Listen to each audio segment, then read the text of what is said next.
अरुण पेशे से एक शॉपकीपर है जो फ्लावर पॉट्स और मिट्टी से बनी चीजें सेल किया करता है। ये दुकान उसके पापा ने खोली थी और अब उनके बाद वही इस दुकान को चलाता है। पर जब से लोगों ने ऑनलाइन सामान खरीदना शुरू किया, उसके कस्टमर्स कम होते चले गए और अब वो किसी तरह अपने घर का बस गुजारा ही चला पाता है। अरुण ने दुकान का हिसाब लगाते हुए कहा, क्या करूं, कुछ समझ ही नहीं आ रहा। अब तो लगता है दुकान बंद करके कोई नौकरी ही कर लूं।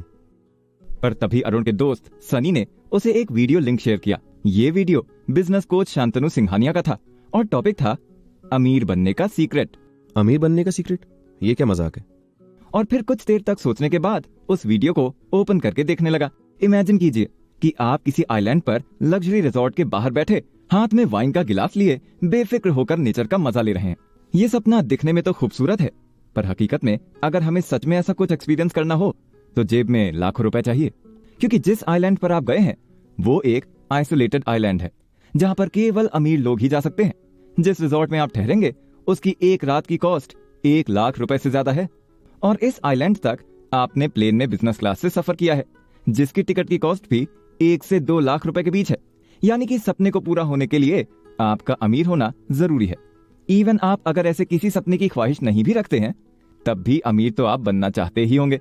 वैसे भी कौन नहीं चाहता कि उसके पास इतना पैसा हो कि वो बेफिक्र होकर अपनी लाइफ को जी सके, कुछ भी चीज खरीदने से पहले कुछ सोचना ना पड़े। और जिन्हें पैसों का लालच नहीं है उन्हें जिम्मेदारियों से आजादी चाहिए, और वो भी सिर्फ तभी मिल सकती है जब आपके पास वेल्थ हो। पर अब आप कहोगे कि इसमें नया क्या है, ये तो हमें भी पता है। तो आपको जो नहीं पता है वो है अमीर बनने का तरीका। आप तो बस ये सोचते रहते हो कि अमीर बनना हर किसी के बस की बात है ही नहीं। अमीर बनने के लिए या तो अपने पास बाप दादा की करोड़ों की जायदाद होनी चाहिए या फिर अपना बिजनेस होना चाहिए। वैसे भी वो कहते हैं ना कि अमीर या तो खानदानी होते हैं या फिर बाय लक बनते हैं, और 100 में से सिर्फ 0.1% लोग ही होते हैं जो रैग टू रिच की कहानियां लिखते हैं। पर आपको पता है ऐसा क्यों होता है? इस दुनिया में जितने भी लोग अमीर बने हैं उन्होंने या फिर उनके परिवार ने जीरो से ही शुरू किया है। पर वो अमीर बन पाए इसलिए नहीं क्योंकि ये उनका लक था, बल्कि इसलिए क्योंकि उन्हें वो तरीका मिल गया था जो किसी को भी अमीर बना सकता है। क्या आप जानते हैं कि वो कौन सा सीक्रेट था जिसने धीरू भाई अंबानी को देश का सबसे बड़ा उद्योगपति बनाया? या फिर कैसे बिल गेट्स दुनिया के सबसे अमीर व्यक्ति बने? क्योंकि बिजनेस तो बहुत सारे लोग कर रहे हैं।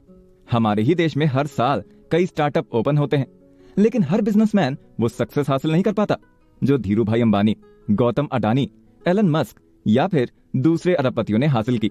ये किताब जो आप मेरे हाथ में देख रहे हैं, इसका नाम है द मास्टर की टू रिचेस, जिसे 1945 में अमेरिकन ऑथर नेपोलियन हिल ने लिखी थी। कहते हैं जिन लोगों को ये किताब समझ आ जाती है फिर वो कभी अपनी लाइफ में फेल नहीं हो सकते और उनका अमीर बनना तय है।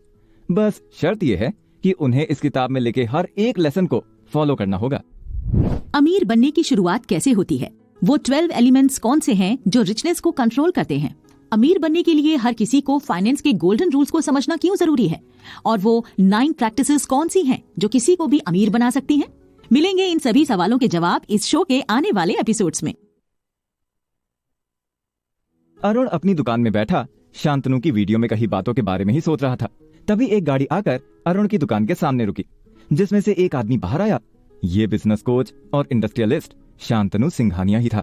शांतनु को देखते ही अरुण चौंक गया और उसने खुशी से शांतनु का वेलकम किया। शांतनु अपने घर के लिए पॉट्स सेलेक्ट कर रहा था। तभी दुकान पर लगे टीवी पर न्यूज फ्लैश हुई। 22 साल का व्लॉगर विकी कुमार बना सबसे कम उम्र का करोड़पति, जिसे देखकर अरुण ने मुंह बनाते हुए धीमी आवाज में कहा, क्या किस्मत है, आजकल के बच्चे 22 साल में करोड़पति बन रहे हैं, और एक मैं जिसके पास अपना हुनर होते हुए भी ढंग से अपने परिवार का पेट तक नहीं पाल पा रहा हूँ। तभी शांतनु ने दुकान में रखे पॉट्स को ध्यान से देखा और फिर हैरानी से अरुण की तरफ देखकर बोला, क्या कमाल के डिजाइन है, ये आपने खुद बनाए हैं? हाँ, पर क्या फायदा, लोगों को तो ना मेरी आर्ट की वैल्यू है और ना सामान की क्वालिटी की। खैर, आपको कौन सा चाहिए? मुझे ये वाला दे दो। और फिर शांतनु पैसों के साथ अपना कार्ड अरुण को देते हुए बोला, अगर लाइफ में सक्सेसफुल होना है तो कल शाम को इस सेमिनार में जरूर आना। शांतनु के जाने के बाद अरुण ने उस कार्ड को देखकर काफी सोचा और फिर दूसरे दिन सेमिनार में पहुंच गया। उस सेमिनार में हर तरह के लोग आए हुए थे, डॉक्टर, इंजीनियर, प्रोफेसर, बिजनेसमैन और स्टूडेंट्स भी। अरुण जाकर अपनी सीट पर बैठ गया और फिर थोड़ी देर में शांतनु सिंघानिया स्टेज पर आए और आज यहां अलग अलग फील्ड से जुड़े हुए लोग आए हैं आप में से कई लोगों की डिजायर इकोनॉमिक सिक्योरिटी होगी, जो सिर्फ पैसों से ही आ सकती है।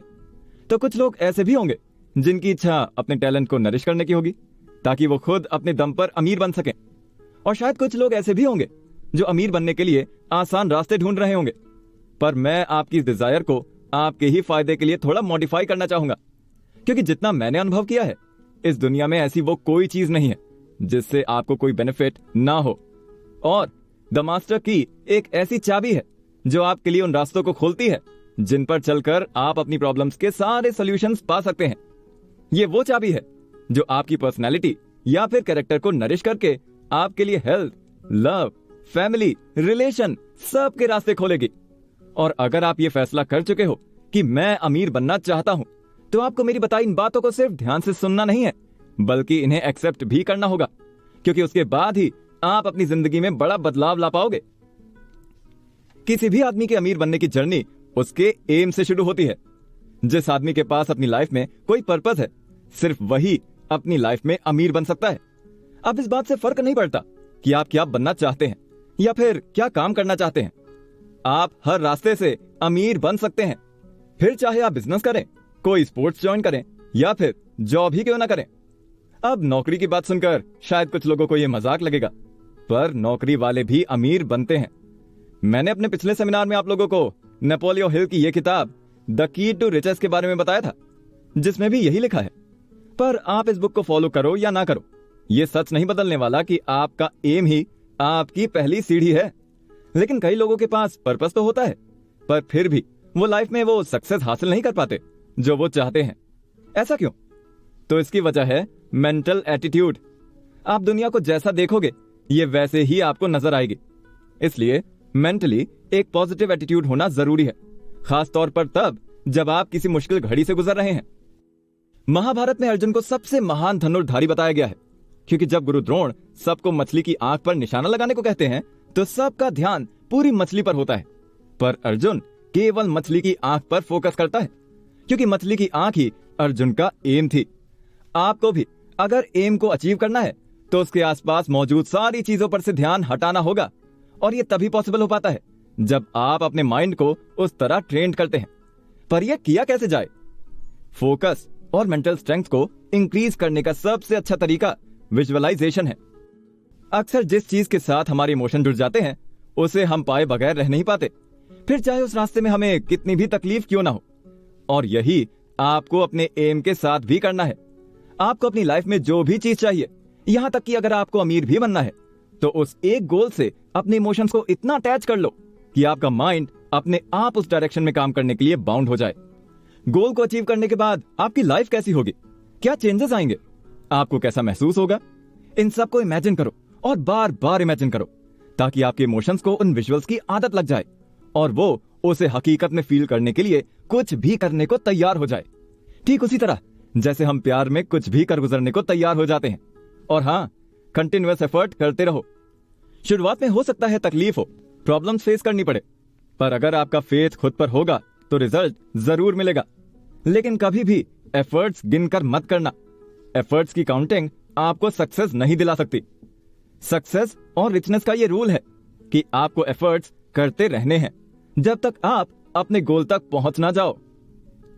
शांतनु की बात सुनने के बाद अरुण को रियलाइज हुआ कि वो हमेशा अपनी प्रॉब्लम्स को लेकर रोता रहता है, पर कभी अपने एम पर फोकस करने की कोशिश नहीं करता। वापस दुकान आने के बाद उसने अपने प्रोडक्ट्स को देखते हुए खुद से कहा, मेरा सपना तो अपनी आर्ट को दुनिया भर में मशहूर करना था, पर दुकान में बैठने के बाद मैंने अपना फोकस अपनी आर्ट से हटाकर सामान बेचने पर कर दिया। पर कोई बात नहीं, अब मुझे समझ आ गया है कि मुझे करना क्या है। मैं कल से दोबारा से अपने प्रोडक्ट्स को रीडिजाइन करने पर फोकस करूंगा। क्या पैसा ही अमीर होने की निशानी है? वो 12 एलिमेंट्स कौन से हैं जिनका होना आपको रिच बनाता है? जानने के लिए सुनिए अगला एपिसोड। शांतनु के सेमिनार से आने के बाद से ही अरुण ने अपना पूरा फोकस अपने काम पर लगा दिया था। वो दिन रात मेहनत कर रहा था ताकि अपने बिजनेस को बड़ा कर सके। लेकिन इस बीच उसने अपने परिवार और वाइफ के साथ टाइम स्पेंड करना बंद कर दिया था और इसकी वजह से उसकी हेल्थ भी खराब हो रही थी। लेकिन फिर एक दिन अचानक अरुण को शांतनु का एक कॉल आया। हाय अरुण, मैं शांतनु बोल रहा हूँ। रिमेंबर, तुम मेरे सेमिनार में आए थे। तुम्हारे डिजाइन मेरे कुछ फ्रेंड्स को बहुत पसंद आए और वो तुम्हारे बिजनेस में इन्वेस्ट करने में भी इंटरेस्टेड हैं। क्या तुम उनके लिए कोई फ्रेश सैंपल बना सकते हो ताकि वो डील को आगे बढ़ा सके? हाँ, क्यों नहीं सर, आप मीटिंग फिक्स कीजिए, मैं सैंपल रेडी करता हूँ।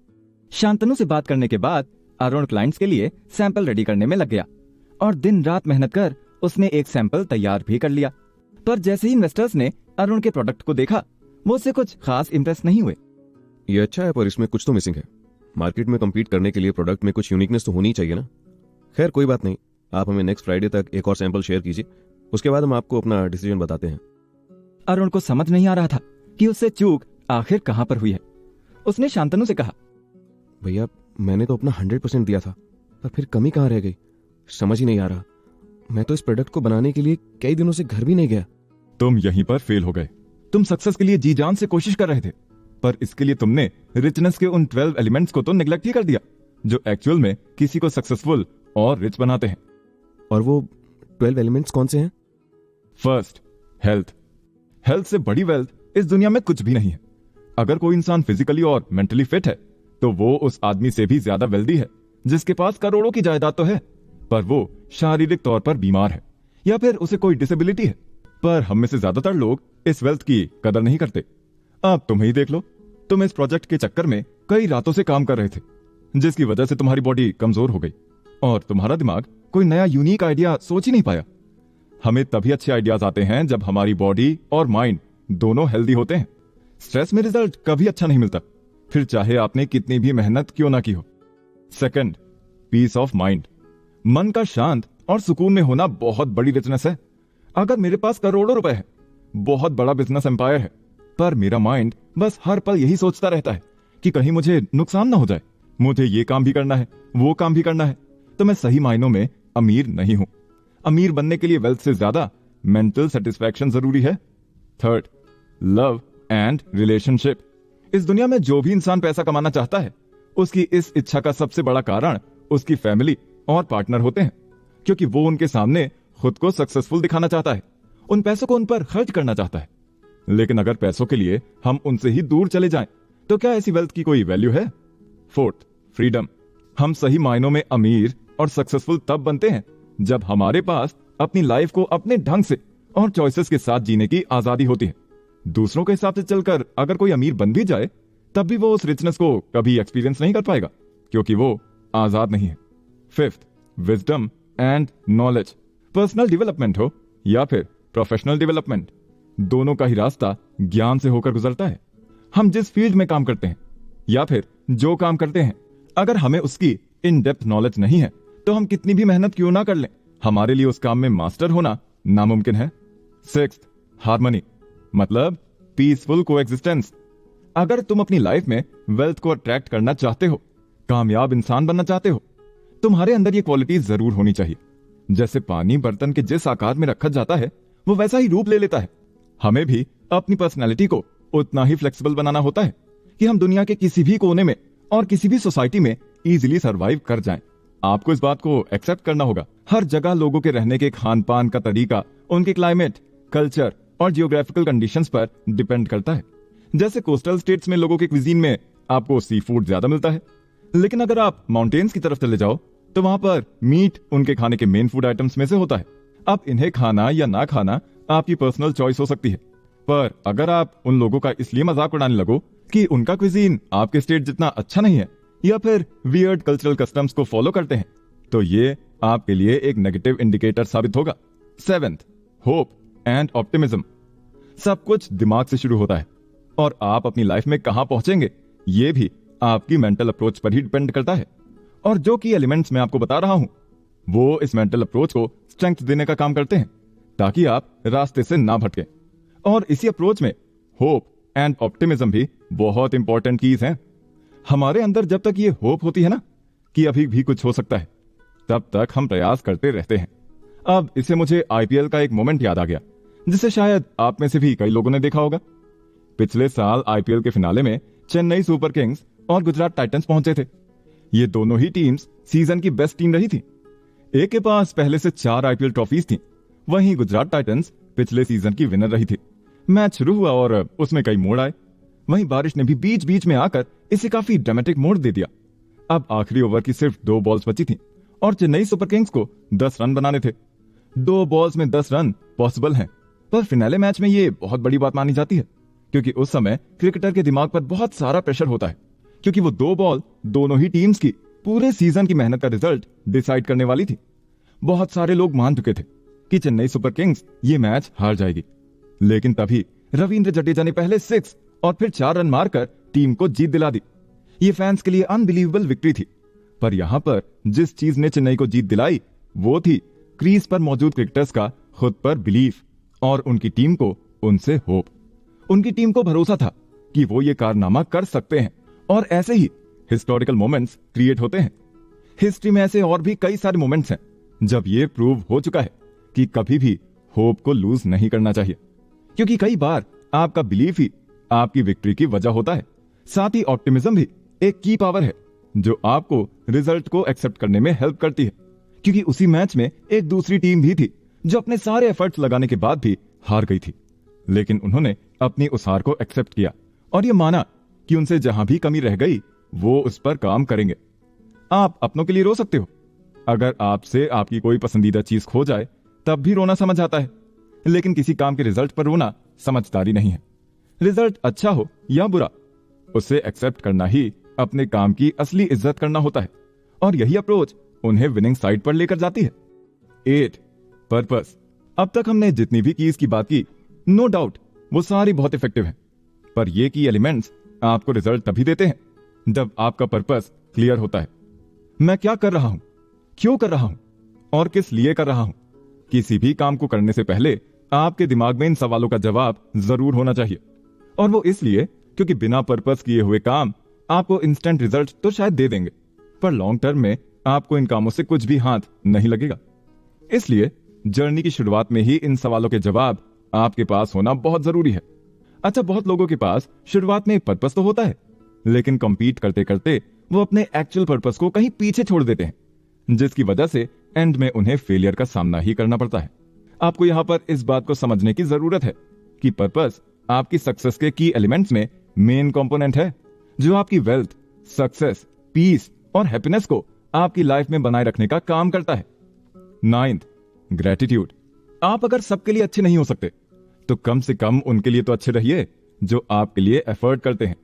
अगर आपका कोई कॉलीग आपके किसी काम को करने में हेल्प करता है, या फिर पार्टनर आपकी तरफ अपने अफेक्शन को दिखाने के लिए आपके लिए खाना बनाता है, या फिर आपको गिफ्ट देता है, तो आपको भी इन बातों को, उनके एफर्ट्स की कद्र करनी चाहिए। इस बात से फर्क नहीं पड़ता कि किसी के द्वारा आपके लिए किए गए एफर्ट्स कितने छोटे थे। जरूरी यह है कि आपका ग्रेटिट्यूड का जेस्चर हमेशा उस एफर्ट से ज्यादा होना चाहिए, तभी वो इंसान आपके लिए और ज्यादा स्ट्रेंथ से काम करेगा। जैसे मान लो कि एक कंपनी है जो हर साल अपने एम्प्लॉइज को 25% तक का सैलरी इंक्रीमेंट देती है, लेकिन इस साल किसी वजह से वो लॉस में चल रही है। इसलिए वो अपने एम्प्लॉय से ऐसा कहते हैं कि इस साल शायद वो उनकी सैलरी इंक्रीमेंट नहीं कर पाएंगे, जिसे सुनने के बाद कुछ एम्प्लॉइज जॉब चेंज कर लेते हैं, पर कुछ एम्प्लॉइज उसी कंपनी में काम करते रहते हैं क्योंकि उन्हें अपने मालिक पर भरोसा है। और होता क्या है कि कुछ वक्त बाद जब कंपनी वापस प्रॉफिट में आती है तो वो अपने सारे पुराने एम्प्लॉइज को 35% हाइक देती है। यही ग्रेटिट्यूड है। मुश्किल की घड़ी में कोई आपका साथ तभी देगा जब आप उनके साथ पहले से अच्छे होंगे, और कई बार आपका यही एटीट्यूड आपको कई बड़ी मुसीबतों से बचाता है। इसलिए ग्रेटिट्यूड को अपनी कोर कीज में शामिल जरूर करना चाहिए। 10, इंटेग्रिटी। Integrity being honesty. आजकल कहने के लिए हर इंसान खुद को ऑनेस्ट कहता है, पर बहुत कम लोग हैं जो इस क्वालिटी को असल में प्रैक्टिस में लाते हैं। अगर किसी रास्ते में कोई पर्स पड़ा हुआ मिल जाए जिसमें ढेर सारे पैसे हों, तो शायद वो व्यक्ति उस पर्स के मालिक को ढूंढकर फिर भी उसे लौटा दे। पर ऑफिस में काम करते हुए अपने कलीग या फिर जूनियर को बहुत सारे लोग क्रेडिट नहीं देते, जो अनफेयरनेस का एनवायरनमेंट क्रिएट करता है। तुम्हें भी ये बहुत बार फील हुआ होगा, या फिर तुम्हारे साथ भी कभी ना कभी ऐसे इंसिडेंट्स हुए होंगे जहां पर सारी मेहनत तुम्हारी थी लेकिन क्रेडिट किसी और को दे दिया गया, या फिर डिजर्विंग कैंडिडेट होने के बाद भी तुम्हारा सिलेक्शन नहीं हुआ और किसी एक व्यक्ति को सिलेक्ट कर लिया गया जिसके पास स्किल्स नहीं थी, पर वो एचआर या मैनेजर का नोन था। पर दूसरे हमारे साथ क्या कर रहे हैं, उसे देखने की बजाय हमें खुद को भी ऑब्जर्व करना चाहिए कि कहीं जो अनफेयरनेस लोग हमारे साथ करते हैं कहीं हम भी दूसरों के साथ वैसा ही तो नहीं कर रहे। तुम दूसरों को नहीं बदल सकते, पर खुद को तो बदल सकते हो। लाइफ में अगर आगे बढ़ना चाहते हो तो हमेशा दूसरों को उनके हिस्से का क्रेडिट दो, फिर चाहे उनका एफर्ट छोटा सा ही क्यों ना हो। इस बात से कोई फर्क नहीं पड़ता। अगर हम अनफेयरनेस को लेकर कंप्लेंट करते हैं तो हमें खुद पहले दूसरों के साथ अनफेयर होना बंद करना पड़ेगा, तभी तुम वेल्थ को अट्रैक्ट कर पाओगे। 11th, generosity. इंटेग्रिटी की ही तरह जेनरोसिटी भी उन ह्यूमन क्वालिटीज में से एक है जो हमें सोसाइटी में एक बेहतर और काबिल इंसान बनाती है। ये एक सेल्फलेस ओपन एटीट्यूड है जिसमें हम बिना कुछ एक्सपेक्ट किए दूसरों के लिए काम करते हैं। जैसे कई एक्टिविस्ट हैं जो अंडर प्रिविलेज्ड बच्चों को एजुकेशन प्रोवाइड कराने का काम करते हैं। जब तक तुम सेल्फलेस होकर दूसरों के लिए काम करने के बारे में नहीं सोचोगे, तब तक तुम नेचर में मौजूद वेल्थ को अट्रैक्ट नहीं कर सकते, क्योंकि वेल्थ सिर्फ हार्डवर्क से ही अट्रैक्ट नहीं होती है, बल्कि एक डाइवर्स पर्सनालिटी से अट्रैक्ट होती है जो स्किलफुल भी है और हम्बल भी। पर उसके लिए तुम्हें सबसे पहले अपने अंदर से मैं वाला बिहेवियर चेंज करना होगा। जब तक हम सिर्फ अपने बारे में सोचते हैं, तब तक हम अमीर नहीं बन सकते। सोसाइटी में अब तक जितने भी बड़े बिजनेसमैन हुए, उनकी कामयाबी का सबसे बड़ा कारण ही यही था कि उन्होंने सिर्फ अपनी प्रॉब्लम पर नहीं, बल्कि सोसाइटी की प्रॉब्लम्स पर फोकस किया और उसे सॉल्व करने के लिए मार्केट में न्यू टेक्नोलॉजी को लेकर आए। 12th, happiness. और आखिरी की है हैप्पीनेस। जिस चीज से खुश हो वो करो। जो चीज खुशी नहीं देती उससे दूर हो जाओ, या फिर उसे खुद से दूर कर दो। वहीं अगर तुम इससे पहले की 11 क्वालिटीज को अपने अंदर ले आते हो तो हैप्पीनेस तुम्हें अपने आप ही ढूंढ लेगी, क्योंकि इन कीज को प्रैक्टिस करने वाले लोग कभी भी कुछ भी बिना पर्पस के नहीं करते। एक्चुअल में देखा जाए तो लोग अमीर बनना ही इसलिए चाहते हैं क्योंकि उन्हें लगता है कि अमीर बनकर ही वो खुश रह सकते हैं, पर ऐसा है नहीं। हैप्पीनेस अपने पसंदीदा काम को ईमानदारी के साथ करने से मिलती है। इसलिए जो एलिमेंट्स इनमें से ऑलरेडी तुम्हारे पास हैं, उन्हें कभी मत खोना। अमीर और सक्सेसफुल बनने के लिए तुम्हें पहले इनकी डेफिनेशन को अपने दिमाग में डिफाइन करना होगा। खुद से पूछो कि तुम्हें किस तरह की सक्सेस और रिचनेस चाहिए, क्योंकि अगर तुम सिर्फ पैसों के लिए ये सब कर रहे हो तो वो तो तुम किसी भी काम को करके कमा ही लोगे। पर अगर तुम यही काम करना चाहते हो तो क्यों करना चाहते हो? अरुण को उस पल अपनी गलती का एहसास हुआ और उसे समझ आया कि वो सक्सेस पाने की होड़ में इतना पागल हो गया था कि वो भूल ही गया था कि सक्सेस की उसके लिए एक्चुअल डेफिनेशन क्या है। अगर वो अपने काम को एंजॉय ही नहीं कर रहा है तो फिर उसके लिए कामयाब होने का क्या फायदा? आप सही कह रहे हैं। शायद इसलिए मेरे सैंपल अच्छा नहीं बना, क्योंकि मैंने इसमें मेहनत तो की थी, पर इसे बनाते हुए काम को एंजॉय नहीं किया था। मैं बस रेस में दौड़ रहा था। वेल्थ बढ़ाने के लिए आर्ट ऑफ फाइनेंस को समझना क्यों जरूरी है और वो कौन से प्रिंसिपल्स हैं जो हमें इकोनॉमिक स्टेबिलिटी के लिए फोकस करने चाहिए। शांतनु से मिली गाइडेंस के बाद अरुण अपने बिजनेस पर पहले से बेहतर ढंग से फोकस करने लग गया था और उसे अपनी शॉप के लिए इन्वेस्टमेंट भी मिल गई थी। पर उसे ये समझ नहीं आ रहा था कि वो पैसों को सही तरह से बिजनेस में इन्वेस्ट कैसे करे। पैसे तो मिल गए, पर मैं नहीं चाहता कि मुझसे कोई गलती हो, पर समझ नहीं आ रहा कि किससे सलाह लूं। मुझे तो फाइनेंस के बारे में ज्यादा कुछ पता ही नहीं है। अरुण इस बारे में सोच ही रहा था, तभी शांतनु अपनी वाइफ के साथ अरुण की शॉप में आया और उसे देखकर हंसते हुए बोला, अरे अरुण, आज कहाँ खोए हुए हो? अरे भैया, आप अचानक? हाँ, हम लोग यहाँ से गुजर रहे थे तो सोचा तुम्हारी शॉप को भी विजिट कर लें। पर तुम इतनी टेंशन में क्यों लग रहे हो? अब तो तुम्हें फंडिंग भी मिल गई है। सर, वो तो मिल गई, पर समझ नहीं आ रहा है कि पैसे को कैसे इन्वेस्ट करूं, क्योंकि मुझे तो फाइनेंस की नॉलेज ही नहीं है और मैं नहीं चाहता कि गलत जगह पैसा लगाकर डुबो दूं। तभी शांतनु ने हंसते हुए कहा, फिर तो लगता है हम सही टाइम पर आए हैं। मेरी वाइफ फाइनेंस ही संभालती है, ये तुम्हें इसका जवाब दे सकती है।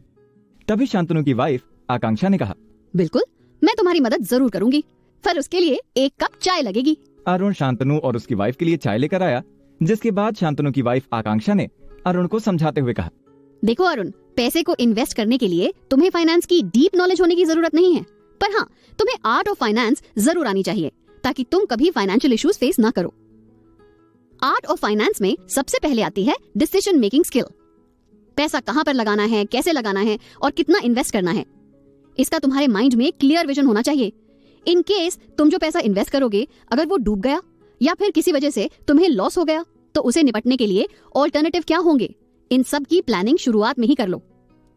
सेकंड पॉइंट है रिस्क मैनेजमेंट। कोई भी बिजनेस बिना रिस्क के नहीं होता।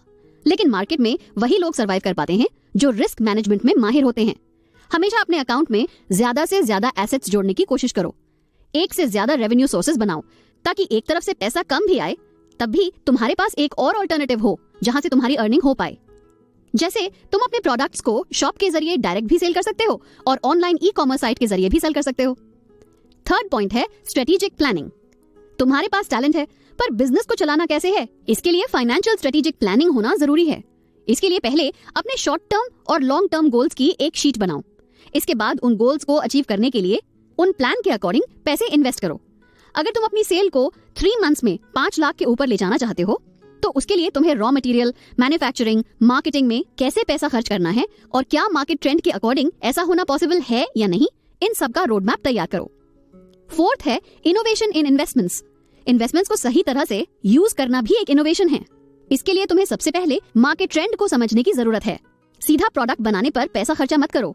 पहले ये देखो कि लोगों को किस तरह की चीजें पसंद है, वो क्या ढूंढ रहे हैं और तुम्हारे प्रोडक्ट से रिलेटेड उनकी रिक्वायरमेंट्स क्या हैं।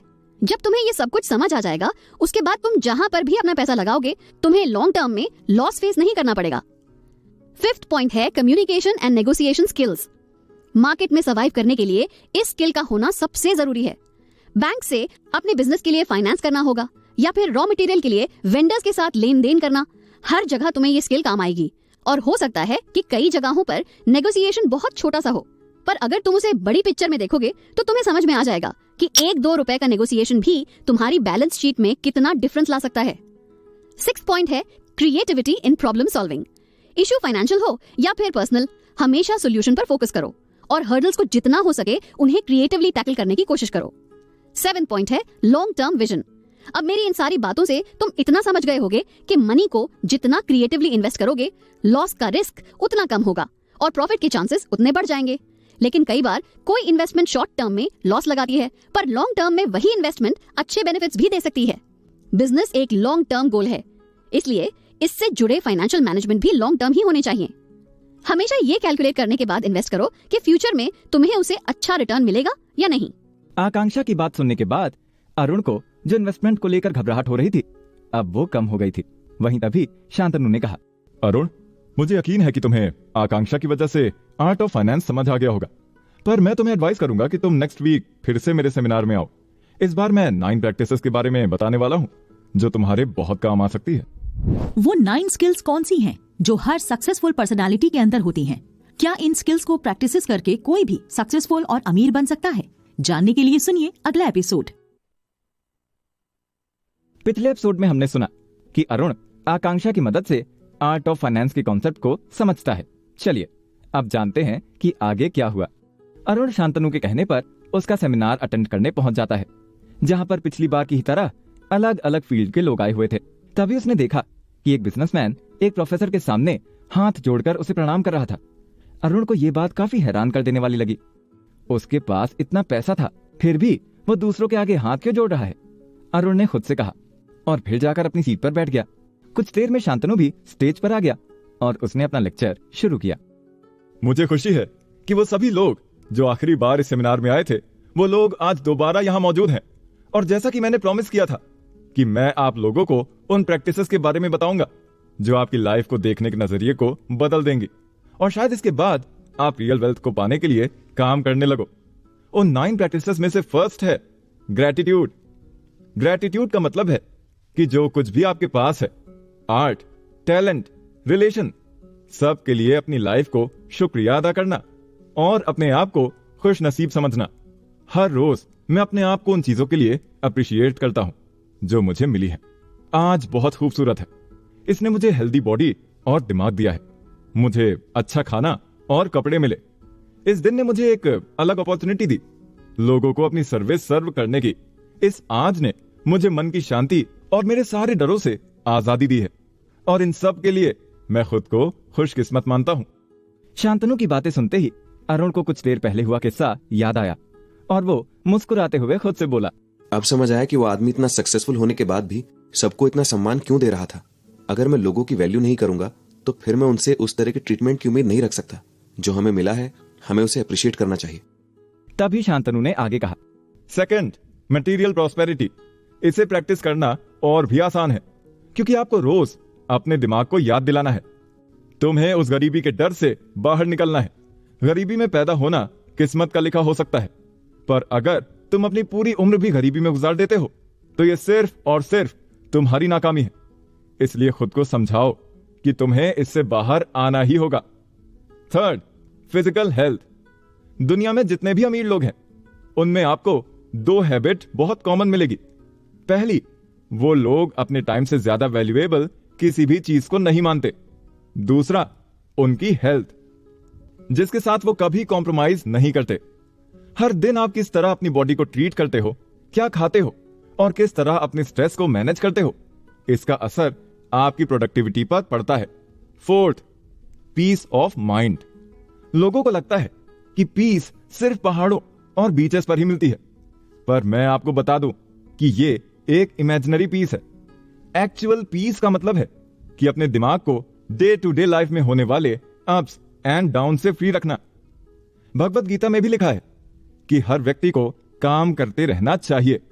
अब आप में से कई लोग शायद इस कोट को गलत मानेंगे, पर यहां पर काम का मतलब है वो एक्टिविटीज जो आपको पसंद है। जैसे कुछ लोगों को पेड़ पौधे लगाना पसंद होता है, इससे उनकी बॉडी को रिलैक्सेशन महसूस होता है, माइंड से स्ट्रेस रिलीज होता है और दिमाग में अनवांटेड थॉट्स का आना बंद हो जाता है। अब देखा जाए तो थकावट इस काम में भी होती है, लेकिन फिर भी इस टायर्डनेस में वो इंसान खुद को हैप्पी फील करता है क्योंकि उसे ये पसंद है, और यही एक्चुअल पीस ऑफ माइंड है। Fifth practice, hope. जिन डिजायर्स को आप आज पूरा कर पाए उनके लिए अपने आप को ग्रेटफुल समझो, और जो काम और डिजायर्स अधूरे रह गए उन्हें कल के लिए एम बनाओ। हर दिन अलग होता है, पर अक्सर हम अपने फेलियर्स का बोझ जबरदस्ती अपने साथ बांधकर उसे साथ लेकर चलते रहते हैं, जिसकी वजह से हमारे सपनों की तस्वीर धुंधली पड़ने लग जाती है। ऐसी गलती मत करना। जैसे किसी आदमी ने अपना बिजनेस शुरू तो किया, पर कुछ वक्त बाद उसे किसी वजह से बिजनेस में लॉस होने लग गया। अब लॉस का कोई भी कारण हो सकता है, लेकिन लॉस के रीजन को फाइंड आउट करने की बजाय उसने डिमोटिवेट होकर बिजनेस ही बंद कर दिया। इस दुनिया में इंसान अमीर हो या फिर गरीब, हर किसी के अच्छे और बुरे दिन आते ही हैं। इसलिए अपने बुरे दिनों में होप को हमेशा जिंदा रखो। सिक्स्थ है फेथ। जब तुम होप को प्रैक्टिस करना सीख जाओगे तो तुम्हारे अंदर फेथ अपने आप डेवलप होने लग जाएगा। अगर आपको यकीन है कि आप किसी काम में कामयाबी हासिल कर सकते हो तो उस बिलीव को अपने अंदर जिंदा रखो। बिना फेथ के किसी भी काम को करना ही इम्पॉसिबल है। सब कुछ यकीन से शुरू होता है, और ये आपको भी समझना होगा। एक बार की बात है, एक कपल अपने 3 साल के बेटे को पहली बार स्कूल भेजते हैं। उस बच्चे ने उससे पहले बाहर की दुनिया ज्यादा नहीं देखी थी, इसलिए उसे डर और घबराहट हो रही थी। ऐसे में उसके पिता उसे कहते हैं कि उसे चिंता करने की जरूरत नहीं है, वो हमेशा उसके साथ है, वो कभी उसका साथ नहीं छोड़ेंगे। अपने पिता पर यकीन करके बच्चा स्कूल चला जाता है, लेकिन थोड़ी देर बाद उस जगह पर तेज भूकंप आ जाता है। कपल अपने बच्चे की चिंता में स्कूल पहुंचते हैं तो पता चलता है कि स्कूल भूकंप की वजह से गिर गया है और अब वहां पर कुछ भी नहीं बचा। वहां मौजूद सारे माता पिता अपने बच्चों को खोने के दुख में रोए जा रहे थे, लेकिन उस बच्चे के पिता ने रोने की बजाय उस जगह को ढूंढा जहां पर उस बच्चे की क्लास थी, और फिर वहां पर एक एक कर पत्थरों को हटाना शुरू किया। सबको लग रहा था कि वो अपने बच्चे को खोने के दुख में पागल हो गया है। कुछ लोगों ने उसे रोकने की कोशिश भी की, पर उस आदमी ने खोदना जारी रखा। कुछ वक्त बाद सब लोग वहां से चले गए, पर वो आदमी पूरी रात उस जगह से पत्थर ही हटाता रहा, और फिर उसे अचानक कुछ आवाजें सुनाई दी। बच्चे अभी जिंदा थे। तभी उस आदमी के बेटे ने आवाज लगाई और कहा कि मैंने अपने दोस्तों से कहा था कि आप मेरे लिए जरूर आएंगे। 7th है लव। लव का मतलब सिर्फ रोमांटिक लव नहीं है, इसका मतलब है love for the country, love of family, love of friends और लव ऑफ ह्यूमन काइंड। जो अच्छी चीजें आपके पास हैं वो अपने दोस्तों, परिवार या फिर कॉलीग्स के साथ शेयर करें। लविंग विदाउट डिस्क्रिमिनेशन, ये भी एक रिचनेस है जो हर किसी के पास नहीं होती। और एक बात ध्यान रहे कि आप हर किसी के लिए दयालु नहीं हो सकते, पर आपको उनके लिए दयालु जरूर होना चाहिए जो ईमानदार और मासूम है। 8th है रोमांस। अब इसका मतलब तो आप लोग जानते ही हैं, पर रोमांस सिर्फ लस्ट या फिर इमोशनल अफेक्शन से नहीं जुड़ा है। रोमांस को प्रैक्टिस करना जरूरी है क्योंकि ये बढ़ती उम्र के साथ भी आपके यंगर स्पिरिट को आपके अंदर जिंदा रखता है। और 9th एंड फाइनल प्रैक्टिस है विजडम। जिसके पास विजडम है यानी कि बुद्धि, आपने कई लोगों को देखा होगा कम रिसोर्सेस के साथ भी दूसरों से वो आगे निकल जाते हैं। ऐसा इसलिए पॉसिबल हो पाता है क्योंकि उनके पास विजडम है। बहुत सारे लोगों को यह गलतफहमी होती है कि विजडम और नॉलेज एक ही होते हैं, पर ऐसा नहीं है। नॉलेज का मतलब ऐसा ज्ञान होता है जो आपको चीजों को पढ़ने और समझने के बाद पता चलता है। जैसे कुछ लोगों को हिस्ट्री की बहुत नॉलेज होती है, तो बहुत सारे लोगों को भले ही हिस्ट्री पॉलिटिक्स के बारे में कुछ भी ना पता हो, पर उनकी आर्ट एंड फैशन की नॉलेज बहुत स्ट्रांग होती है। लेकिन विजडम आपकी माइंड पावर होती है जो किसी भी नॉलेज को ग्रैब करने से पहले उसे एनालाइज करने, लिखे हुए शब्दों के पीछे के कारण को समझने में हेल्प करती है। साथ ही आपको यह समझने की पावर भी देती है कि लिखे हुए शब्द का बेस उसके अपने पर्सनल ओपिनियन और एक्सपीरियंसेस हैं या फिर ये बातें फैक्ट्स के हिसाब से भी सही है। विजडम हमेशा सही और गलत को चुनने में हेल्प करती है, और नॉलेज, इंफॉर्मेशन और फैक्ट्स के जरिए यह इंश्योर करती है कि आपका लिया फैसला सही है। उसकी स्पिरिट अपने आप इन 9 स्किल्स को प्रैक्टिस करने लग जाती है। प्रैक्टिस ऑफ विजडम एक लौता तरीका है जो आपके past failures, defeats, error of judgement, deeds, mistakes और डिसअपॉइंटमेंट्स को प्राइसलेस एसेट में कन्वर्ट करती है। शांतनु की बातें सुनने के बाद अरुण को अपनी गलतियां समझ आ गई थी। वहीं जैसे ही वो इवेंट से जाने लगा, शांतनु ने कहा, और कुछ समझ आया? हाँ, मुझे रियलाइज हो गया कि मुझे अगर कामयाब बनना है तो सबसे पहले अपने अंदर से इस मैं की भावना को निकालना होगा और उन 9 स्किल्स को प्रैक्टिस करना होगा। मैं अक्सर अपनी हेल्थ को भी बहुत फॉर ग्रांटेड लिया करता था, पर अब से ऐसा नहीं होगा और आगे से मैं कंप्लेन भी नहीं करूंगा कि मेरे पास वो सब क्यों नहीं है और दूसरों के पास है, क्योंकि मुझे समझ आ गया है कि अगर ये 9 स्किल्स मेरे अंदर आ जाएं तो वो सब मैं खुद भी हासिल कर सकता हूँ। एफर्ट्स की हमारी लाइफ में क्या वैल्यू है? बार बार फेल होने के पीछे क्या रीजन होते हैं? और क्या फेल अटेम्प्ट्स किसी काम में आते हैं? आइए जानते हैं इन सभी सवालों के जवाब अगले एपिसोड में। शांतनु की दी गई टिप्स के बाद से अरुण पहले से काफी मोटिवेटेड फील कर रहा था और अब उसे अपना विजन भी क्लियरली नजर आने लग गया था। लेकिन बार बार मेहनत करने के बाद भी वो फेल ही हो रहा था और उसे समझ नहीं आ रहा था कि आखिर उससे गलती कहाँ हो रही है। उसके फंड्स भी धीरे धीरे खत्म होने लगे थे। वो जानता था कि उसका प्रोडक्ट कमाल का है, पर वो उसे मार्केट में सेल करने में फेल हो रहा था। काफी ट्राई करने के बाद भी जब उसे कोई रिजल्ट नहीं मिला तो एक रोज उसने सोचा कि उसे अब गिव अप कर देना चाहिए। अरुण शांतनु को इस बारे में बताने के लिए उससे मिलने पहुंचा। और अरुण, कैसे हो? तभी अरुण ने निराशा के साथ बोला, मैं ठीक हूँ। मैं आपको बताने आया था कि मैं अपने बिजनेस का प्लान ड्रॉप कर रहा हूँ। ये पैसे आप इन्वेस्टर्स को वापस लौटा दीजिए। पर क्यों? भैया, मैंने काफी कोशिश की पर कोई रिजल्ट नहीं मिल रहा। मार्केट में मुझसे बहुत बेहतर लोग हैं। मुझे नहीं लगता मैं मार्केट में सर्वाइव कर पाऊंगा।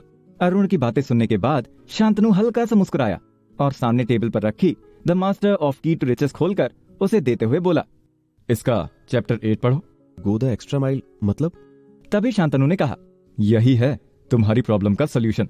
इस बात से फर्क नहीं पड़ता कि आप किस तरह की सक्सेस या फिर रिचनेस में अपनी लाइफ को देखना चाहते हैं, क्योंकि हर जगह सिर्फ एक ही प्रिंसिपल यूज होता है और वो है गोइंग द एक्स्ट्रा माइल, जिसका मतलब है कि हमेशा कीमत से ज्यादा की वैल्यू वाली सर्विस, प्रोडक्ट या फिर टैलेंट को शोकेस करना, क्योंकि ऐसा करने पर ही आपके अंदर एक पॉजिटिव मेंटल एटीट्यूड आता है और कामयाबी आपकी तरफ अट्रैक्ट होती है। इस प्रिंसिपल का मकसद ह्यूमैनिटी को बनाए रखना नहीं है। हाँ, ये इसका हिस्सा हो सकता है, पर ये नेचर का पार्ट है, क्योंकि ये हम सब जानते हैं कि हर वो जीव जिसकी दिमागी समझ ह्यूमन से कम है, वो अपने सर्वाइवल के लिए इस प्रिंसिपल को यूज करता है। हो सकता है कि शायद उनके पास चॉइस होती हो तो वो इस प्रिंसिपल को फॉलो ना करते, पर वो अभी ऐसा नहीं कर सकते। लेकिन अच्छी बात यह है कि उन्हें उनके फूड के फॉर्म में वो फ्रूटफुल सक्सेस भी मिलती है जो उनके लिए वर्थ इट है। इस चीज को ऑब्जर्व कीजिए कि कैसे नेचर इस प्रिंसिपल को फूड चेन में इंप्लीमेंट करती है। खाने के लिए जो अनाज होता है उसे मिट्टी में उगाने के लिए किसान को खेत साफ करके उसकी जुताई करनी पड़ती है और फिर अनाज के होने का लंबा इंतजार करना पड़ता है। पर इतनी मेहनत के बाद भी इसकी कोई गारंटी नहीं होती कि अनाज होगा भी या नहीं, और ना ही इस मेहनत की कोई एडवांस पेमेंट ही होती है। नेचर ने इस लॉ को हर जीव और हर नेचुरल प्रोसेस में इंप्लीमेंट करके रखा है ताकि हर कोई अपनी सक्सेस के लिए एफर्ट करे। और अगर आप पैसा कमाना चाहते हैं या किसी खास तरह की सक्सेस की तलाश में हैं, तो आपको भी the principle of extra mile को अपनी लाइफ में इंप्लीमेंट करना होगा। एक्स्ट्रा माइल का मतलब होता है किसी भी काम में जरूरत से थोड़ा ज्यादा देना। लेकिन आज के टाइम में हम में से बहुत सारे लोग इस प्रिंसिपल को यह कहकर फॉलो नहीं करते कि मैं अपने पे से ज्यादा मेहनत क्यों करूं। इससे आपकी कंपनी को भले ही थोड़ा बहुत लॉस हो, लेकिन आपको जरूर होगा। और वो इसलिए क्योंकि जब हमारे अंदर ये भावना आ जाती है कि मैं अपनी कीमत से ज्यादा काम नहीं करूंगा, तो आप अपनी वैल्यू को एक लेवल पर लिमिटेड कर देते हैं, जिससे आपकी स्किल्स बढ़ना बंद हो जाती है। आपको इस प्रिंसिपल का इस्तेमाल करते हुए यह याद रखना है कि आप ये दूसरों से पहले अपने लिए कर रहे हैं, क्योंकि तभी आप इसके जरिए सेल्फ एडवांसमेंट को अनलॉक कर पाएंगे। इस प्रिंसिपल को फॉलो करते हुए आप अपनी सर्विसेज के लिए एवरेज से ज्यादा कॉम्पेंसेशन पा सकते हैं। और सबसे जरूरी जो चीज ज्यादातर लोग निगलेक्ट कर देते हैं वो ये कि इससे आपकी मेंटल ग्रोथ होती है, जो आपकी सक्सेस का की साइन है। आम लोगों को प्रिंसिपल ऑफ एक्स्ट्रा माइल का जो सबसे बड़ा बेनिफिट होता है वो ये कि वो हर सिचुएशन में खुद को सिक्योर करने में कामयाब हो जाते हैं। कंपनी आपको रिप्लेस करने से पहले 10 बार सोचेगी, क्योंकि जो आउटकम्स उन्हें आपसे मिल रहे हैं वो उन्हें किसी और से नहीं मिल पाएंगे। फ्यूचर में आपके साथ क्या हो सकता है, क्या नहीं, इसकी पॉसिबिलिटीज भी आपके दिमाग को इससे पहले ही मिल जाती है। और वो इसलिए क्योंकि इससे हमारा दिमाग आउटकम को लेकर एक्साइटेड होने से ज्यादा रिलैक्स हो जाता है। दिमाग को ऑलरेडी पता होता है कि रिजल्ट क्या होने वाला है। और वो इसलिए क्योंकि माइंड अपने एफर्ट्स के बेसिस पर इजीली असेसमेंट कर लेता है कि जिसकी उसे ख्वाहिश है वो उसके लायक है या नहीं, जो अल्टीमेटली माइंड को डिप्रेस करने की बजाय एक पॉजिटिव एटीट्यूड फॉर्म करता है। तुम्हारा माइंड जानता है कि तुम गलती कहां कर रहे हो, पर तुम अपनी गलतियों को एक्सेप्ट करने से डर रहे हो। अगर तुम्हें सक्सेस चाहिए तो एक्स्ट्रा एफर्ट्स करना सीखना ही होगा। अगर खामियां हैं तो उसे ठीक करो, और अगर लगता है कि दूसरे तुमसे बेहतर हैं तो थोड़े और एफर्ट करो।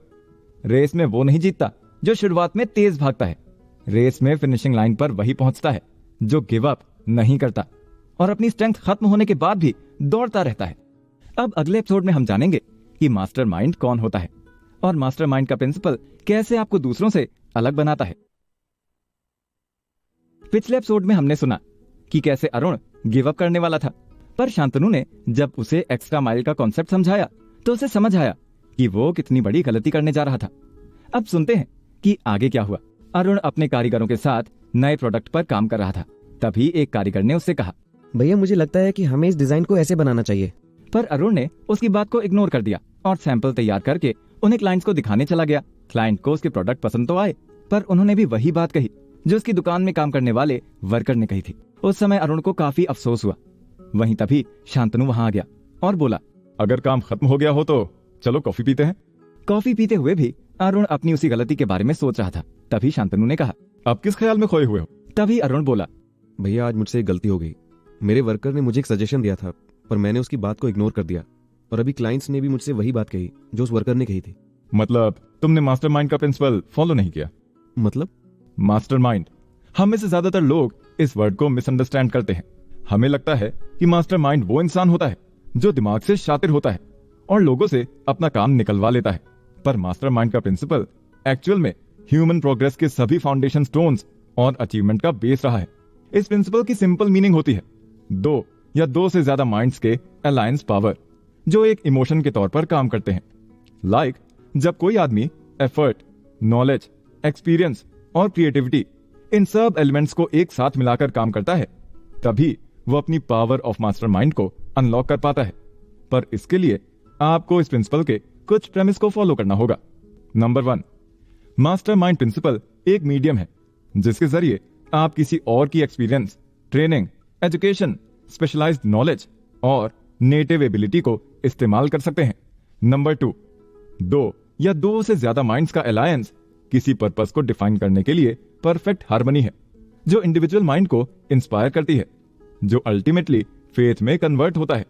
अगर इस बात को एग्जाम्पल से समझें तो लव रिलेशनशिप और फ्रेंडशिप में लोग इस इमोशन को सबसे बेहतर ढंग से डेवलप करते हैं। नंबर 3, हर इंसान का दिमाग थॉट्स के ब्रॉडकास्टिंग स्टेशन और रिसीविंग स्टेशन ऑफ एक्सप्रेशन की तरह काम करता है। मास्टरमाइंड प्रिंसिपल को एक्सरसाइज करके कोई भी व्यक्ति अपनी सिक्स्थ सेंस के जरिए ऑपरेट कर सकता है, जिसे हम टेलीपैथी भी कहते हैं, यानी कि बिना बोले दूसरों के मन की बात समझ जाना और अपने प्लान को बिना बोले साइलेंटली एग्जीक्यूट करना, या फिर दूसरों से वो करवाना जो आप चाहते हो। और ये अकेला फैक्ट काफी है मास्टरमाइंड प्रिंसिपल की वैल्यू का प्रूफ देने के लिए। नंबर 4, ये प्रिंसिपल जब हम रेगुलरली अप्लाई करते हैं तो इसका असर हमारे सबकॉन्शियस माइंड में नजर आने लग जाता है। Number 5, the mastermind principle usually human relationship पर फोकस करता है, जैसे मैरिज, रिलीजन और एक ही ऑक्यूपेशन प्रोफेशन में काम करने वाले लोग, क्योंकि इन सब में लोगों के माइंड में किसी एक चीज को लेकर कॉमन थॉट है जो उनके माइंड्स को आपस में कनेक्ट करते हैं। एंड इंटरेस्टिंगली, इस प्रिंसिपल की वजह से ही थॉमस एडिसन बिना एजुकेशन और साइंस के ज्ञान के भी ग्रेट इन्वेंटर बन पाए। इसका एक अच्छा एग्जाम्पल अमेरिका भी है, दुनिया की सबसे अमीर और पावरफुल कंट्री। रिच, फ्रीडम और पावर का एक इंस्पायरिंग कॉम्बिनेशन जो अमेरिका के रूप में रियलिटी में देखने को मिलता है। अमेरिकन सिस्टम फ्री एंटरप्राइज को सपोर्ट करता है। अलग अलग ग्रुप छोटे छोटे स्टेट्स के रूप में काम कर रहे हैं, जबकि उनके सेंटर में एक बड़ी पावर बैठी हुई है। एग्जीक्यूटिव ब्रांच को सरकार ऑपरेट करती है, जुडिशियल ब्रांच को सुप्रीम कोर्ट और लेजिस्लेटिव ब्रांच को हाउसेस ऑफ कांग्रेस के जरिए चलाया जाता है। इस पावर को हम अमेरिकन वे ऑफ लाइफ कहते हैं। वहीं प्रिंसिपल ऑफ मास्टरमाइंड का दूसरा इलस्ट्रेशन हमें अमेरिका के ट्रांसपोर्टेशन एंड कम्युनिकेशन सिस्टम में देखने को मिलता है, जिसका मतलब है कि अगर आप किसी सेक्टर को कंट्रोल करना चाहते हो तो पहले आपको अलायंस की पावर को समझना होगा। मास्टरमाइंड वो नहीं होता जो हर काम खुद करने की समक्षता रखता है, क्योंकि ये पॉसिबल है ही नहीं। मास्टरमाइंड हमारे माइंड की पावर को समझता है और अलायंस में अपने आइडिया को फ्लो करता है ताकि वो एक सोशल सिंबल में कन्वर्ट हो सके। एंड तुम जब किसी भी सेक्टर के वर्किंग प्रोसीजर को माइक्रो लेवल पर समझोगे तो तुम्हें समझ आएगा कि हर सेक्टर 3 ही फिलोसॉफिकल प्रिंसिपल पर रन करता है: the habit of going the extra mile, definiteness of purpose और द मास्टरमाइंड। जो लोग किसी पर्पस के लिए काम कर रहे हैं वो ऑलरेडी सक्सेसफुल हैं, पर उनके पास अपनी नॉलेज को शेयर करने का एडवांटेज है, और साथ ही वो इकोनॉमिक सिस्टम के बेनिफिट्स और डिसएडवांटेजेस को भी रिकॉग्नाइज कर सकते हैं। इसका मतलब है कि मैं अपने बिजनेस को तभी एक्सपैंड कर सकता हूँ जब मैं अपने साथ साथ दूसरे माइंड्स की पावर को भी यूज करूँ। बिल्कुल सही। तो इस तरह से हमने इन 3 प्रिंसिपल्स के बारे में जाना, और अब अगले एपिसोड में हम जानेंगे कि लाइफ में फेलियर के क्या एडवांटेजेस होते हैं। क्या फेलियर को भी रिचनेस में कन्वर्ट किया जा सकता है, और अगर हाँ तो कैसे? अरुण जब से शांतनु के साथ रहने लगा था उसने खुद में कई तरह के बदलाव महसूस किए थे, और अब उसका बिजनेस पहले से बेहतर चल रहा था। अरुण इस बारे में सोच ही रहा था कि वो शांतनु को उसकी हेल्प के लिए कैसे शुक्रिया कहे। तभी शांतनु का फोन आया। हेलो अरुण, कैसे हो? मैं ठीक हूँ, आप बताओ आपने मुझे कैसे याद किया? एक्चुअली आज मेरा बर्थडे है और अपने दोस्तों के साथ एक छोटी सी पार्टी कर रहा हूँ, तो बस तुम्हें इनवाइट करने के लिए ही कॉल किया था। ठीक है, आप चिंता मत कीजिए, मैं अपनी वाइफ के साथ शाम को आ जाऊंगा। शाम को अरुण अपनी वाइफ के साथ शांतनु की पार्टी में चला गया। उस पार्टी में शांतनु के बस कुछ करीबी दोस्त ही आए थे, जिन्हें देखकर अरुण ने हैरानी से कहा, मुझे तो लगा था कि आप बहुत सारे लोगों को बुलाओगे, आप इतने सारे लोगों को जो जानते हो। तभी शांतनु हंसते हुए बोला, पार्टी में कितने लोग आए हैं इससे फर्क नहीं पड़ता, इम्पोर्टेंट ये है कि ये लोग जो आए हैं वो मेरे लिए बेनिफिशियल हैं भी या नहीं। अगर कोई इंसान आपकी पर्सनल या फिर प्रोफेशनल लाइफ में वैल्यू ऐड नहीं करता तो उसका आपकी लाइफ में होने का कोई फायदा नहीं है। और तुम्हें पता है ना कि हमारे आसपास के लोगों की कंपनी का असर हमारी सक्सेस पर पड़ता है। पर वो कैसे? बताता हूं, पर पहले तुम ये बताओ कि तुम्हें कॉस्मिक हैबिट फोर्स के बारे में पता है? नहीं। कॉस्मिक हैबिट फोर्स एक मीडियम है जिसके जरिए हर लिविंग बीइंग एनवायरमेंटल एक्टिविटीज का हिस्सा बनता है, जिसका क्लियर मतलब सिंपल वर्ड्स में है कि सक्सेस को अट्रैक्ट करती है और फिर फेलियर को। जो सच हमारे बीच में ही मौजूद है पर इसे हम एक्सेप्ट नहीं करते। ये माना जाता है कि जो आदमी फेल हुआ है उसे अपनी लाइफ में आउटस्टैंडिंग सक्सेस मिलेगी, पर ऐसा तभी पॉसिबल होता है जब वो इंसान उन लोगों के कनेक्शन में हो जो ऑलरेडी सक्सेसफुल हैं। लाइक बहुत सारे लोग बिजनेसमैन, सेलिब्रिटीज, स्पोर्ट्स पर्सनालिटीज को अपनी इंस्पिरेशन मानते हैं और उनके जैसा बनना चाहते हैं, और यहीं पर कॉस्मिक हैबिट फोर्स का लॉ यूज होता है, क्योंकि उन लोगों की सक्सेस तुम्हें अट्रैक्ट करती है। Law of cosmic habit force success consciousness को सक्सेसफुल आदमी के दिमाग से अनसक्सेसफुल आदमी के माइंड में ट्रांसफर करता है। जब 2 दिमाग एक दूसरे के कांटेक्ट में आते हैं तो यहां पर तीसरे पावरफुल माइंड का बर्थ होता है, जिसके पास दोनों माइंड्स की नॉलेज और पावर होती है। और जो कामयाब लोग हैं वो इस सच को रिकॉग्नाइज कर लेते हैं और बिना झिझके एडमिट भी करते हैं। कॉस्मिक हैबिट फोर्स एक साइलेंट अनसीन एनर्जी है जो हमारी 5 फिजिकल सेंस के जरिए एक्शन में आती है। ये पावर नेचर में ओपनली मौजूद है, पर ज्यादातर लोग इसे पहचान नहीं पाते हैं। हैबिट फोर्स का मतलब सेल्फ एक्सप्लेनेटरी है, यानी एक ऐसी पावर जो हैबिट्स के जरिए ही स्टैब्लिश की जा सकती है। और हर जीव जिनकी मेंटल स्ट्रेंथ ह्यूमन से कम है वो इसी एक पावर के जरिए सरवाइव कर रहे हैं, जिसे हम कभी कभी इंस्टिंक्ट भी कहते हैं। और इंसान ही अकेला जीव है जिसके पास ये प्रिविलेज है कि वो अपनी लिविंग हैबिट्स को अपनी चॉइस के हिसाब से ढाल सके या फिर विचारों से प्रभावित होकर अपने लाइफस्टाइल को मेंटेन करे। Fear, doubt, envy, greed, poverty, ये वो फीलिंग्स हैं जो ह्यूमंस को खुद कुछ बेहतर करने के लिए एनकरेज करती हैं। और cosmic habit force in thoughts और इमोशंस को एक मटेरियल इक्विवेलेंट या फिर आउटपुट में कन्वर्ट करती है। जैसे कि हर कंट्री की अपनी एक आर्मी है जो उसकी पावर के शो ऑफ से ज्यादा फियर का सिंबल है। उन्होंने आर्मी रखी है क्योंकि उन्हें पता है कि उन्होंने ऐसा नहीं किया तो उनकी टेरिटरी पर कोई भी कब्जा कर सकता है, कोई बाहरी आकर उनके लोगों को मार सकता है। एंड इंटरेस्टिंग बात यह है कि हैबिट फोर्स सिर्फ किसी एक इंडिविजुअल के थॉट हैबिट्स को चेंज नहीं करती है, बल्कि ग्रुप्स और मैस लेवल पर लोगों की आदतों पर इंपैक्ट डाल सकती है।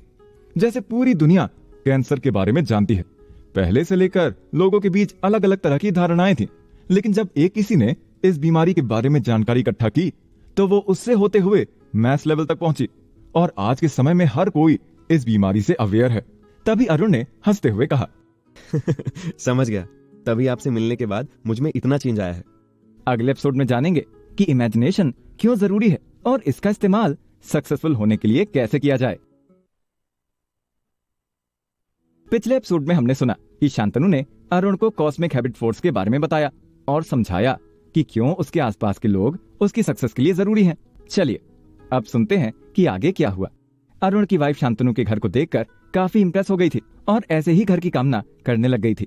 उसने एक्साइटमेंट में अरुण से कहा, देखना एक दिन हमारा भी महल जैसा घर होगा जिसमें बड़ा सा झूमर लगा होगा और घर के बाहर महंगी गाड़ी खड़ी होगी। तभी अरुण ने हंसते हुए कहा, अपने ख्यालों की दुनिया से बाहर आओ और खाना खाओ।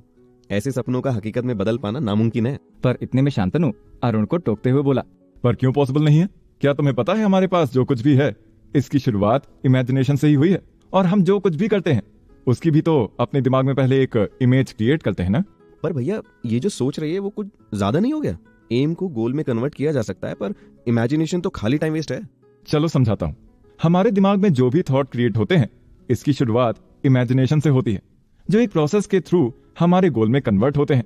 और इस पूरे प्रोसेस के अलग अलग सोर्स हैं, जैसे इन्फिनिट इंटेलिजेंस, ये हमारे थॉट्स की पावर का एक्चुअल सोर्स है जो कि ऑटोमेटिकली ऑपरेट होता है, लेकिन इसका इस्तेमाल किसी ना किसी पर्पस के लिए किया जा सकता है। इन्फिनिट इंटेलिजेंस एक वाटर के रिजर्वॉयर सोर्स की तरह होती है जो कंटिन्यूअसली ओवरफ्लो होता रहता है और हमारी लाइफ को नरिश करता है। और वो इसलिए क्योंकि हम जो सोचते हैं उसकी पावर हमारा दिमाग अपने आप जनरेट नहीं करता है, बल्कि ये इन्फिनिट इंटेलिजेंस की वजह से होता है। और ये इंटेलिजेंस हमें पढ़ने, लोगों से मिलने जुलने और चीजों को एक्सप्लोर करने से मिलती है, जिससे हमारे दिमाग में अलग अलग तरह के विचारों को क्रिएट करने की पावर आती है। पर इस पावर का इस्तेमाल सही ढंग से तभी किया जा सकता है जब आप माइंड को एक सेल्फ डिसिप्लिन में लाओ। द कॉन्शियस माइंड, एक इंडिविजुअल माइंड 2 डिपार्टमेंट्स के थ्रू फंक्शन करता है, जिसमें से एक को हम कॉन्शियस सेक्शन कहते हैं और दूसरे को सबकॉन्शियस सेक्शन। इसकी ओपन थियोरी को समझना है तो सिंपली आइसबर्ग को देख लो। आइसबर्ग का पानी से बाहर नजर आ रहा जो विजिबल पोर्शन होता है वो कॉन्शियस माइंड को रिप्रेजेंट करता है, जबकि जो पार्ट पानी के अंदर गहराई में होता है वो सबकॉन्शियस माइंड होता है। और हमारे दिमाग में जो विचार बनते हैं वो कॉन्शियस सेक्शन से ही जनरेट होते हैं, जो कि हमारी माइंड पावर का 5वां हिस्सा है, जबकि दूसरी तरफ सबकॉन्शियस सेक्शन ऑटोमेटिकली ऑपरेट होता है और सिर्फ जरूरी फंक्शन से ही कनेक्टेड होता है, जैसे maintenance of physical body, heart, blood circulation, emotions. सबसे जरूरी और सबसे खतरनाक इमोशंस हैं emotion of sex, emotion of love और इमोशन ऑफ फियर। ये वो इमोशंस हैं जो मोस्टली ह्यूमंस की मेजर एक्टिविटीज का कारण होते हैं। Emotion of sex and love एक क्रिएटिव इमोशन है जिन्हें अगर बेहतर ढंग से कंट्रोल किया तो ये आपको एक क्रिएटिव विजन और फ्रूटफुल इमेजिनेशन को डायरेक्ट करने में हेल्प कर सकते हैं। The faculty of imagination. और इस सब के बाद आती है इमेजिनेशन, जो इन सब फैक्टर्स की वजह से हमारे माइंड में क्रिएट होती है। डिजायर्स, आइडियाज, प्लान्स, पर्पस, सब कुछ इमेजिनेशन का ही हिस्सा है, जो डेवलप होकर एक क्रिएटिव विजन में कन्वर्ट होती है। लेकिन इमेजिनेशन उन इमोशंस की तरह होती है जिन्हें अगर कंट्रोल या सेल्फ डिसिप्लिन में डायरेक्ट ना किया जाए तो वो काफी ज्यादा पेचीदा और अनडिपेंडेबल हो जाती है, जिससे आउटकम प्रोड्यूस करना मुश्किल हो जाता है। Uncontrolled imagination ultimately day dreaming का कारण बनती है, जो सिर्फ वेस्ट ऑफ टाइम ही होती है। लेकिन अगर कोई अपनी इमेजिनेशन को कंट्रोल करके उसे आउटपुट में कन्वर्ट करना चाहता है तो उसे इसके लिए अपने पर्पस को एक प्रॉपर प्लान में डिफाइन करना होगा। और इमेजिनेशन में जो भी लॉजिकल फैक्टर्स हैं, यानी कि जिनका रियलिटी से कोई वास्ता नहीं है, उन्हें अलग करना पड़ेगा। लाइक अगर कोई ये इमेजिन करता है कि वो अमीर बन जाए तो इसमें कुछ भी गलत नहीं है, पर अगर कोई ये सोचे कि वो किसी सुपर नेचुरल पावर के जरिए अमीर बन जाए तो ये रियलिटी में पॉसिबल नहीं है। The sixth sense. Sixth sense हमारे अंदर मौजूद वो मीडियम होता है जिसके जरिए हमारे क्रिएटिव विजन ऑपरेट होते हैं। यानी कि जो भी हम इमेजिन करते हैं उसे रियलिटी में कन्वर्ट करने में सिक्स्थ सेंस सबसे इंपॉर्टेंट रोल प्ले करती है, क्योंकि यही इमेजिनेशन को रियलिटी में कन्वर्ट करने के लिए यूनिक एनर्जी प्रोवाइड कराती है।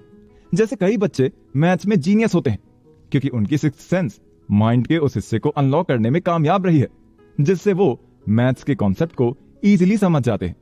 मेसी, रोनाल्डो, इन प्लेयर्स की सिक्स्थ सेंस इनकी फिजिकल स्ट्रेंथ और प्रेजेंस ऑफ माइंड है, जो उन्हें दूसरे फुटबॉल प्लेयर से अलग बनाता है।